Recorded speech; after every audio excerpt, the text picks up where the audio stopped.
And then with respect to the third, the International Security Force, these are the types of conversations we are engaging in with our allies and with our partners in the region. I think it is too early to definitively prescribe any solution, but we are focused on what the post-conflict environment needs to look at in Gaza, and that obviously includes security for the Palestinian people of Gaza. Thank you. Yeah, Saeed. On this issue, I mean, there's a great many rumors and so on that talks about incentivizing Egypt to take like hundreds of thousands and so on. So you repudiate that completely. That is not something that has been discussed, as it was allegedly discussed on Capitol Hill. So I am not going to respond to rumors, and I don't know what you're referring to with respect to Capitol Hill, but it doesn't actually really matter. But I will reiterate the principles that the Secretary outlined, and one of them is no forced displacement of the Palestinian people from Gaza. Okay, a couple of other issues. There was a report that Israel's assault forced the nurse to leave babies behind. They were found decomposing. Are you aware of the story? I am aware of that report, Saeed. And do you take it as it happened, or if it did happen, is that a war crime? Saeed, I would say that is a tragedy. It's a tragedy for those babies. Right. It's a tragedy for their family members. Right. It's a tragedy for the Palestinian people, and it is a tragedy for the world.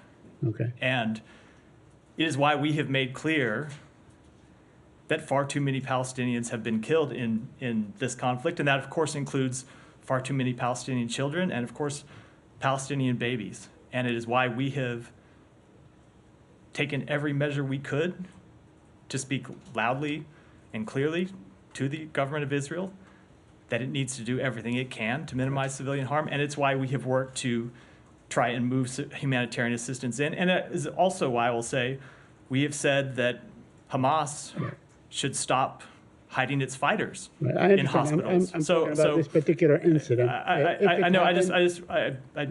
It gets to the very difficult nature of this war, right? And the immense human tragedy that has been inflicted on far too many people. But if it happened, it's not a war crime, or is it a war crime? So I'm never going to be able to make an assessment here. You saw us today make a conclusion about war crimes after a very deliberate fact-finding process where we then apply the facts to the law. It's not something I can do responding to a report. Just please let me finish my answers before you interrupt. I will take all of your questions. Sure. It is not something I can do responding to a report from the podium. Okay, I understand, but would the U.S. consider sending a fact-finding mission like you did? We are in the middle of a conflict right now, an ongoing conflict. We monitor all of these reports, but I'm not going to speak to what actions we might take when we're still in the middle of major combat operations. And lastly, my last question, on Monday, when I asked you about, where should the Palestinians go, and you said there are designated UN centers to go to.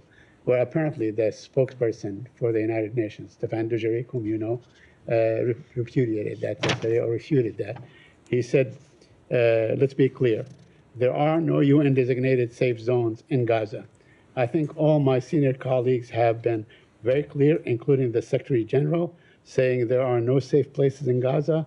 There are shelters that fly the UN flag that are sheltering thousands and thousands and thousands of people, men, women, and children who are trying to stay alive and get some food, get some water. We have seen since the beginning of this conflict that those places that fly the UN flag have not been safe either.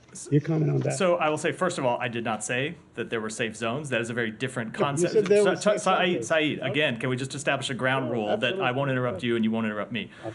I did not say that there were safe zones. That is a different concept. We have seen earlier in this conflict the idea of safe zones. And what instead we have moved to, what we have supported, are areas that are deconfliction sites. And there are sites that are UN flagged facilities that Israel is aware where those sites are.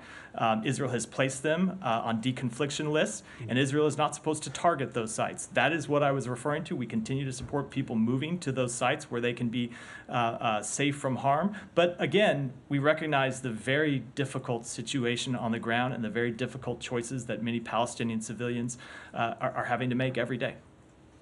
Just follow up on Yeah. that, you're making a distinction between a safe zone Yeah, just- and an area deconfliction? So just to be very clear, so there has been ideas at one point of safe zones, entire areas. There's this area over near the beach, an entire area that looks more like a refugee camp that people So could. you're talking people could. I'm talking size then. about it's not just size. There, instead of like designated, it's neighborhoods where the Israel is not conducting operations. So right, you've seen them flag areas where they intend to conduct major combat operations, told people to leave those areas, go to other areas where they are not currently conducting operations. In addition to that, there are facilities, schools and other places, UN sites, UNRWA sites, where people are taking shelter. And those sites are on deconfliction lists and are not supposed to be struck by the Israeli army. That's what I was referring to. Go ahead. Matt, UN Secretary General made a really rare move today to formally warn the Security Council of the global threats from the Gaza war, invoking this Article 99. He himself has done it for the first time. I'm wondering if the United States agree with his warning that this is a threat for the entire global. So system. we just saw the letter. The letter came just a little while before I came out here. I don't have any specific reaction to the letter yet. We will continue to consult with the Secretary General and other members of the UN Security Council on this matter, as we have in the past. But I will say, of course, there are threats to regional security and threats to global security that are presented by this conflict. We said that in the very aftermath of October 7th, when we made quite clear that one of the things we are trying to do is prevent this conflict from spreading. That continues to be one of our top priorities and continues to be something the Secretary and the President and other members of the administration are focused on. And we understand that Arab states basically seek to leverage that to renew a push for the Council to call for a ceasefire.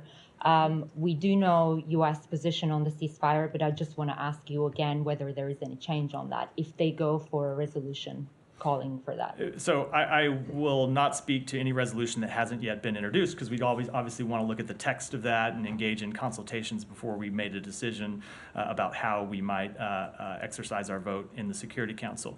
I will say, with respect to a ceasefire, we have made clear that we do not support actions that would leave Hamas in a place where it could continue to carry out terrorist attacks against Israel.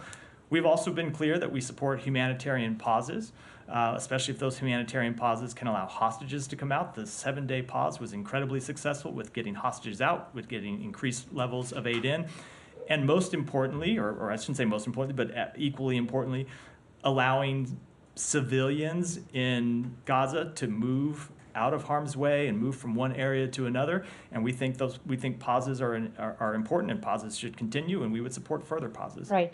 A couple of more. So you said yesterday you guys have been in touch with the Israeli government to allow more aid in, to allow more fuel. But I mean, when we look at what's happening today, it looks like the public order is completely breaking down. There's full chaos, and UN is warning that its operation is in no shape to be able to deliver this aid to the people. So do you guys have a solution for that, or how are you trying to overcome that? Is that something that you're discussing with the Israeli government? We are discussing it with the United Nations agencies on the ground. We're discussing it with the government of Israel. It is the focus of Ambassador Satterfield's work. I can tell you, I talk to him all the time and hear the incredible amount of focus he's put on trying to improve the situation on the ground. And it's the same thing that you see the Secretary and other members of the administration engaging in. So it is something we're focused on. And I will say, when I say focused on, it's not just on increasing the amount of aid that comes in, but improving the ability of aid workers inside Gaza to then deliver that aid to the people who need it most. Just one more, sorry. Yeah. I saw that there's reporting about Kerem Shalom opening. Want to give you an opportunity to clarify that. Is the United States pushing Israel to get Kerem Shalom opening for the trucks or for inspections? Can you give us the latest? So we continue to think that Kerem Shalom would be a good facility to use for increased inspections of trucks. I've said in the past that Israel has had security concerns about that. We've been trying to work through those security concerns with Israel. I don't want to get too much into the specifics of those conversations, but all of these issues you raise are things that we are talking about with them directly. Jay. Amnesty International put out an investigation saying that U.S.-made weapons were used by Israel in strikes that killed nearly 4 dozen civilians. Do you have comment on this investigation? So we are reviewing that report. As the President and Secretary have said on multiple occasions, it is a tragedy anytime a civilian is killed. We have made clear in our discussions with Israeli leaders that we are deeply concerned about the protection of civilians in this conflict. We expect Israel to only target legitimate targets and to adhere to the laws of armed conflict. That includes taking measures to reduce the risk of harm to civilians. I've talked before about the very real challenges that Israel faces because Hamas uses civilians as human shields. So I would say we will continue to engage with the Israeli government and all those things. And of course, the Israeli government has a professional military, and so when they get these types of reports, they should do what our military should do, which is investigate them. That's something every military should do, and we would expect them to do so as well. Have they given you any commitment to investigate? I'm not aware of any conversations we've had. It doesn't mean they haven't gone on, but I'm just not aware of them. And is the U.S. undertaking its own investigation or inquiry into whether U.S.-made weapons have been used in a disproportionate way? So we continue to monitor everything that happens with respect to this conflict, but again, I'm not going to speak to any internal deliberations. And then can I get your assessment? I mean, we're several days into the renewed offensive in southern Gaza, and the Secretary said last week that it cannot be prosecuted in the same way it was in the north. Do you feel that the Israelis are fulfilling this? So again, I think we are still at an early stage of this part of the conflict, in southern Gaza. You heard the Secretary say that too many Palestinian civilians have been killed. That remains the case. Too many Palestinian civilians have been killed. Too many Palestinian civilians have been killed. I should say, too many Palestinian civilians continue to be killed. We want to see the civilian death toll lower than it has been. We want to see the civilian death toll lower than it is today, lower than it has been the past few days.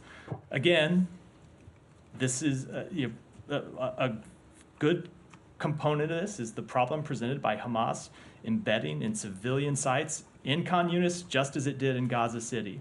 But that doesn't lessen the burden that's on Israel to do everything it can to reduce civilian harm. So we had some very frank conversations with the government of Israel about that when we were there last week.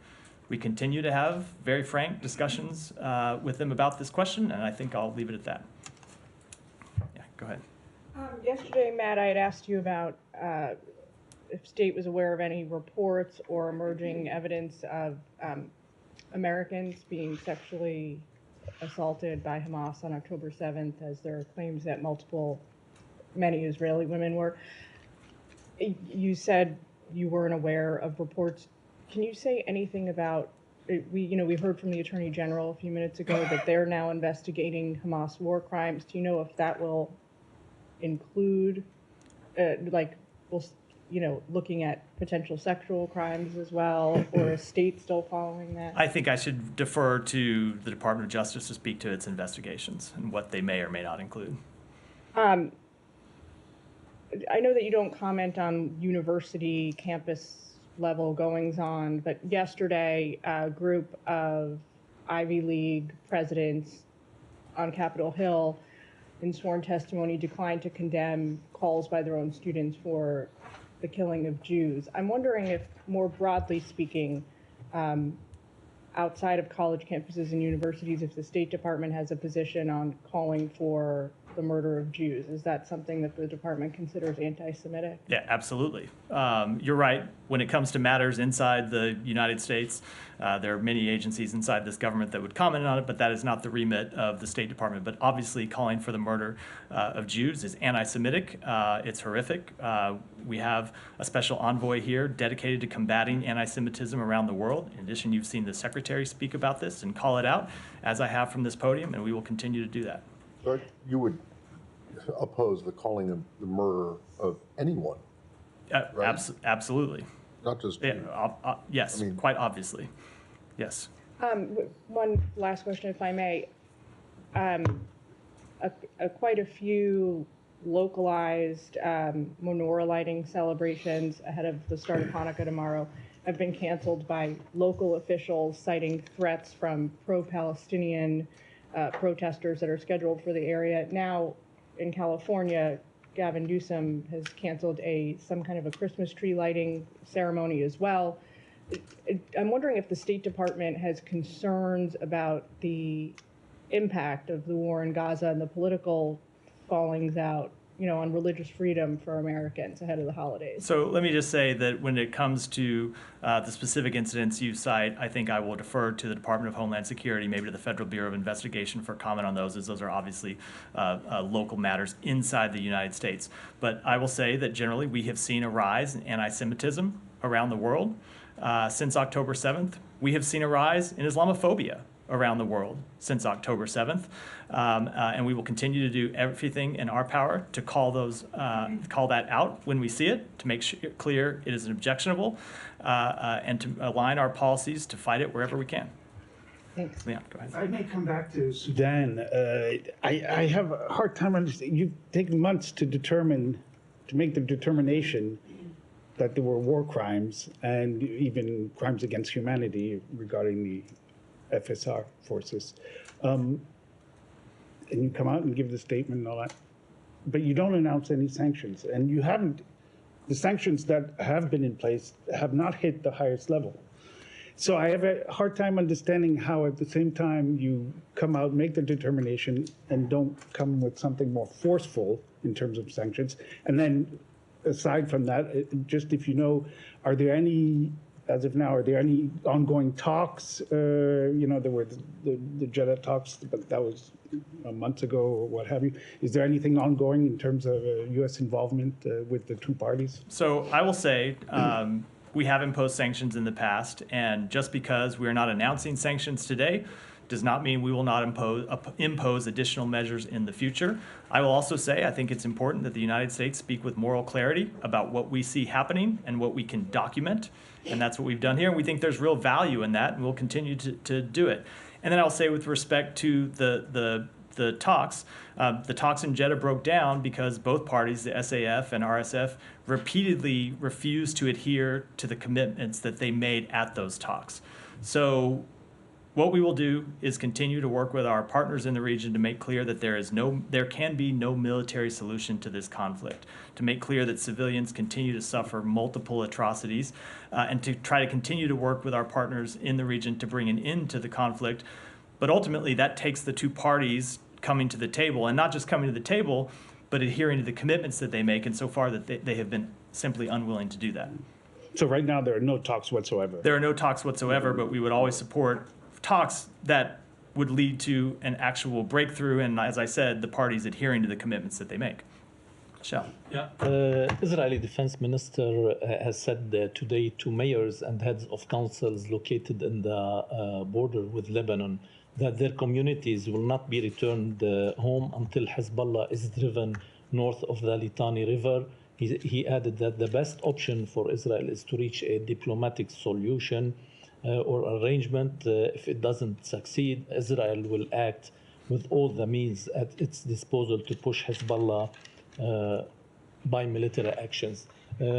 What's your comment, and do you support such move?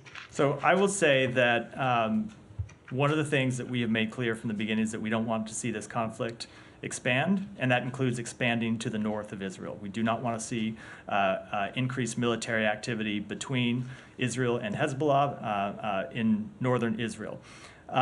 There continues to be a very real problem, a security problem faced by the Israeli people, in that you have Israelis from southern Israel who live near Gaza who don't feel safe because of ongoing rocket attacks. Never mind the events of October 7th, but the ongoing rocket attacks into their communities, and so they have relocated to elsewhere in Israel. You have people from northern Israel who don't feel safe to return to their communities because of the attacks that have happened, that have been ongoing by Hezbollah across the border. So it is a very real security problem that the Israeli public and the Israeli government faces. We want to see a diplomatic solution, as we have said, and we would oppose any widening of the conflict and urge Israel not to widen the conflict. What's the diplomatic solution? Again, we'll continue to pursue diplomacy. We have, I will say, been pretty consistent, and you've seen the Secretary focus on this in his travels around the region and trying to keep the conflict from expanding from, as I said, in northern Israel, in the West Bank, to involve other countries. I don't want to get into all the details, but that will continue to be the focus of our efforts. Do you support the changing rules of the UN Security Council 1701? I do not have any new announcements about new Security Council resolutions or changes to announce today. Shannon, go ahead. Thank you. There's a lawsuit filed in federal court alleging that the State Department has treated Israeli Americans and Palestinian Americans inequitably when it comes to evacuations from around the conflict zone. Do you have a response to that broad statement, that broad claim? I've seen the lawsuit, but as always with ongoing litigation, I'm going to refer to the Department of Justice for comment. And is it still the case that the State Department is aware of more than 1,000 individuals, and including around 350 American citizens who are still waiting to evacuate from Gaza? And is it doing anything to speed up that kind of trickling pace? So we have seen a number of American citizens and their family members and legal permanent residents coming out in the past few days.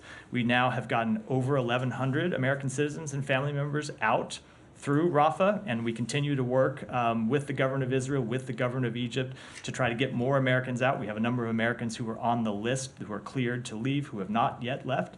We'll continue to try to get them out. And with respect to the numbers that remain, is a little under 1,000 that remain, with about 350, 370 of them being American citizens. But I will note that that number fluctuates. You've seen times where, despite us getting more people out, the number remaining goes up because there are Americans who are in Gaza who identify other family members that want to come with them. But any efforts to speed that up? Yeah, we continue to work. It continues to be something that we are focused on and trying to get. There's obviously a difficulty of people moving around Gaza right now. So you have not just the problem of getting people onto the list so they're cleared for departure. There's only so many people that can go out through Rafah every day, but also people actually being able to make it to Rafah to get out. And that is why we focus on the humanitarian efforts I was talking about earlier in the briefing. And just finally, has the State Department confirmed any deaths of American citizens in Gaza, or is it investigating any reports of deaths at this point? We are still investigating the one report that I've mentioned on previous days, but we have not yet confirmed whether that death actually happened or whether the person was an American citizen. Thank you. Go ahead. I have a question about the post-war Gaza option. Both the Secretary and yourself have mentioned a revitalized Palestinian Authority.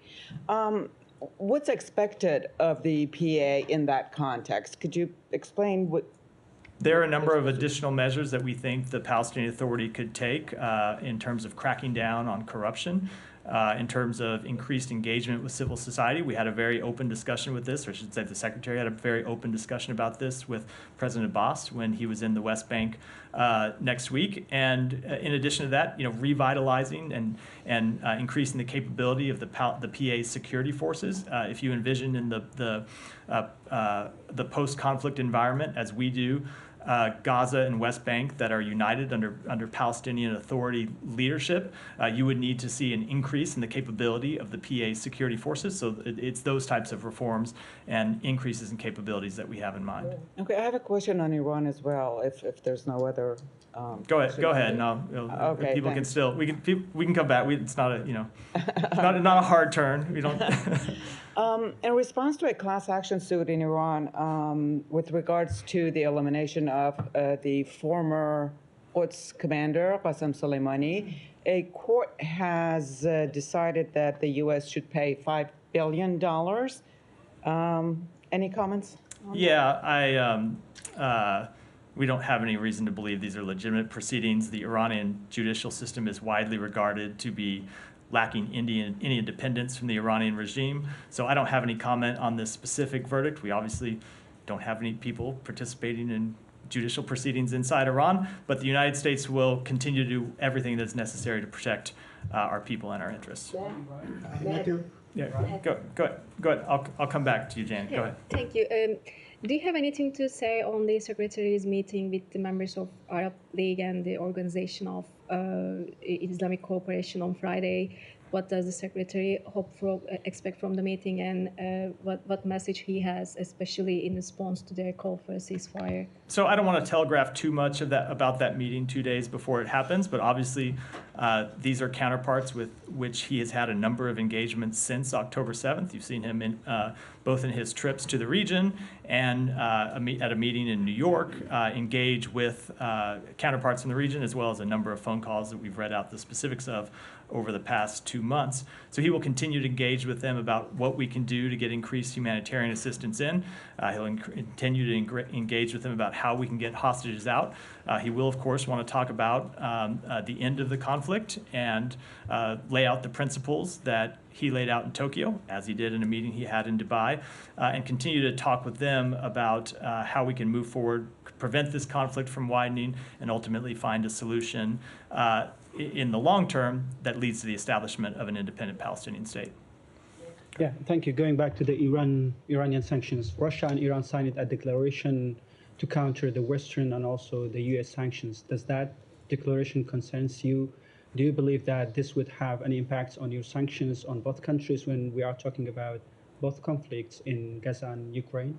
So I will say we have long seen both Russia and Iran attempt to evade our sanctions, which is why you see us, with respect to both countries, at times announce both new sanctions and measures that we take to crack down on sanctions evasion. And today, Iranian IRGC announced that they seized 2 vessels with 34 foreign crew members in the Persian Gulf.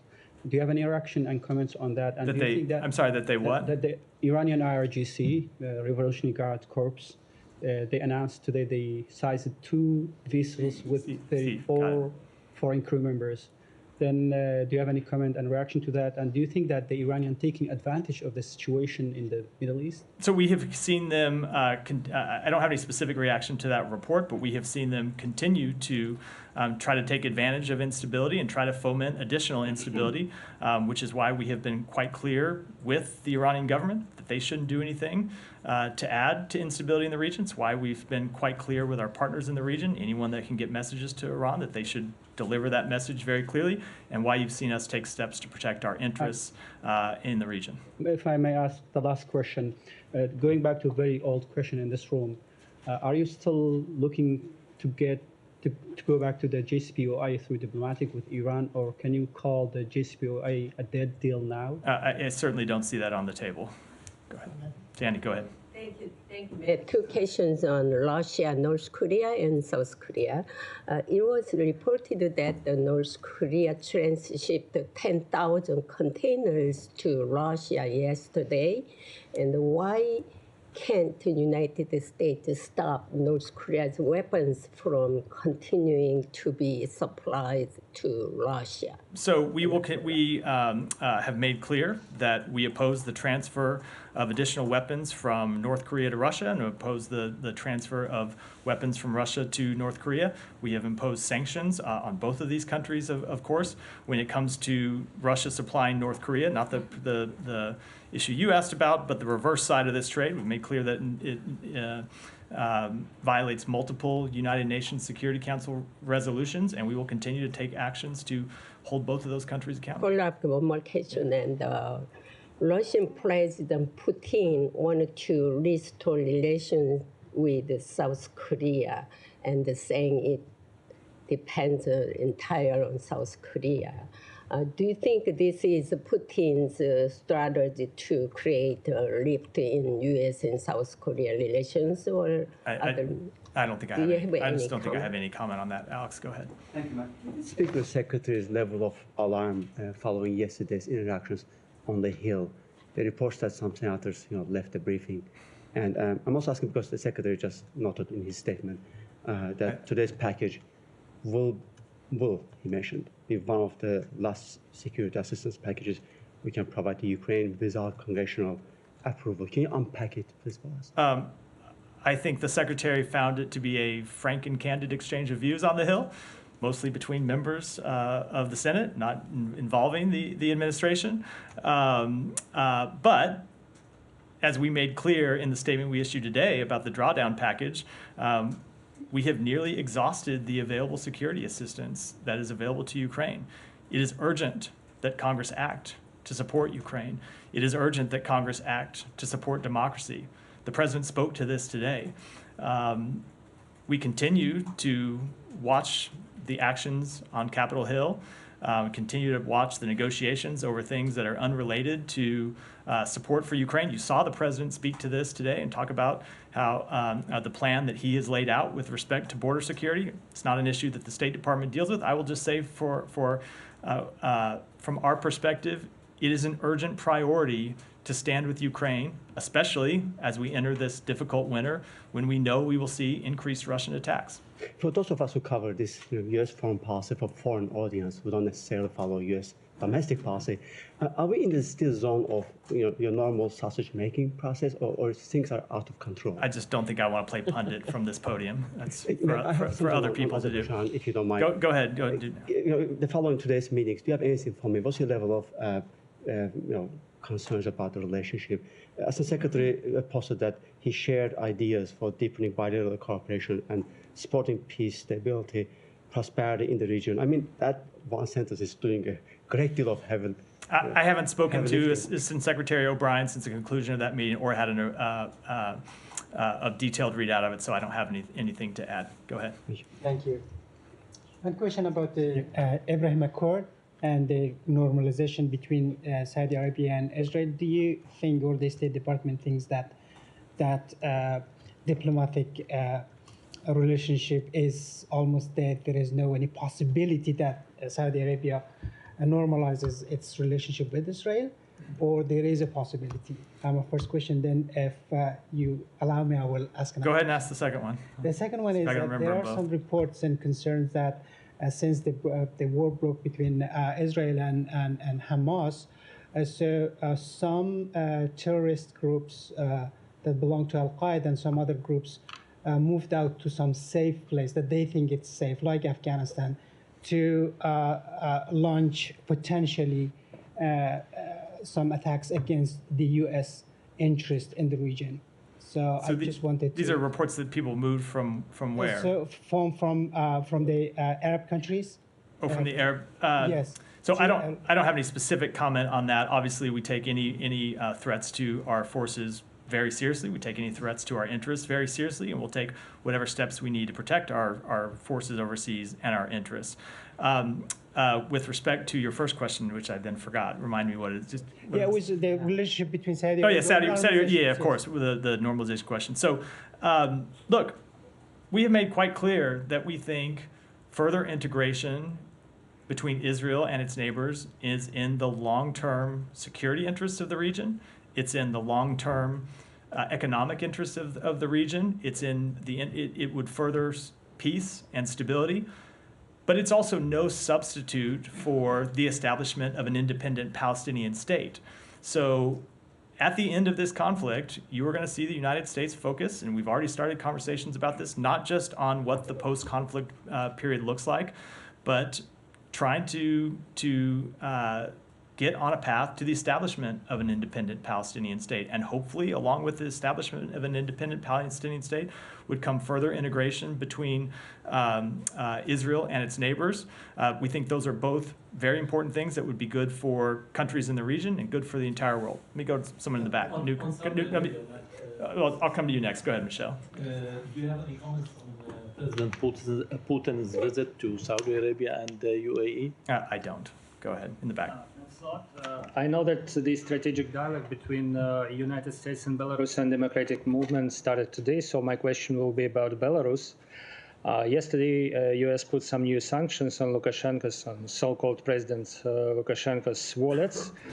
So how do you estimate their effectiveness, and how do you think if this sanction pressure can help to release political prisoners, because we have something around or close to 1,500 political prisoners nowadays. So first of all, we were pleased to host the first strategic dialogue between the United States and the Belarusian Democratic Movement and welcome the Belarusian Democratic Movement leader, Svetlana Tsikhanouskaya, to the State Department.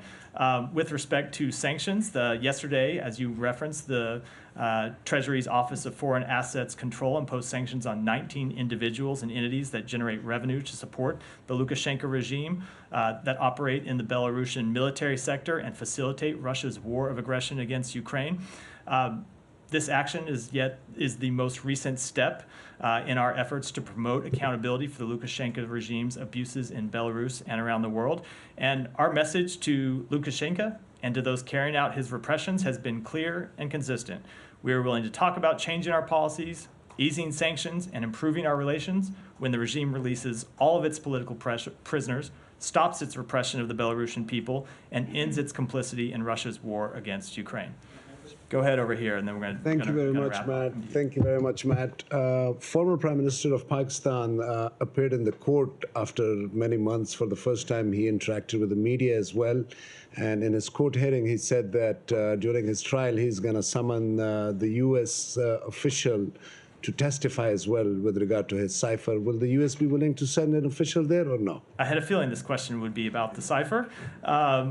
As always, not in a position to comment on ongoing litigation. As we have consistently stated, we call for the respect of democratic principles in Pakistan and around the world. We are following the cases brought against the former prime minister, but we have no comment on the charges against him. Just one more, Matt. Let me go to Humera, and then we'll wrap up. Oh, sorry, I thought you had a follow-up question. I do. No, go ahead. Go ahead. Okay. I just wanted to put a fine point to some of my previous questions and questions from my colleagues. Just, looking at what the Secretary has discussed in Israel last week and looking at the situation inside Gaza today, he had asked Israelis for specific actions, and we talked about deconfliction zones and all of that. There are a lot of people who say nowhere isn't safe in Gaza. Does the United States believe there is anywhere safe in Gaza? There are areas in Gaza that are designated as places that are safe for Palestinian civilians. As I mentioned before, UN sites where people can go that should not be struck, and we expect that the Israeli government will respect those deconfliction zones and not strike them. Okay, but that sounds a lot like the difference between the intent and the results that the Secretary has mentioned, right? Like, those are the plans, but the result right now does not seem to be matching the intent. So I'm wondering if there has been any high-level intervention from this building to the Israeli government since we left the region on these issues and what was communicated, and whether Ambassador Satterfield or you guys have a specific plan to remedy this urgently. So we continue to engage in conversations with the Israeli government in this building, at the White House. Those conversations did not stop when we left the region. They have continued since we left. As the Secretary made clear, too many Palestinian civilians have died in this conflict. Too many Palestinian civilians continue to die, and we will continue to have very direct conversations with the Israeli government about steps they can and should take to further minimize civilian harm. And my final one on this, because just a few minutes ago when you were answering one of our questions, you said we're still at an early stage of this part of the conflict. It sounds like you do know what's the next part of the conflict. No, when it comes to stages, I was referring to the previous stage, this stage as opposed to the stage in northern Gaza, not at all predicting what the next stage of the military campaign will look like. And you still maintain that it is early to make a final assessment or an interim assessment like Matt asked yesterday? I do. As I said, we're still days into this conflict. But as I said, too many Palestinian civilians continue to die. With that, we'll wrap for today. Thank you. Thank you. Thank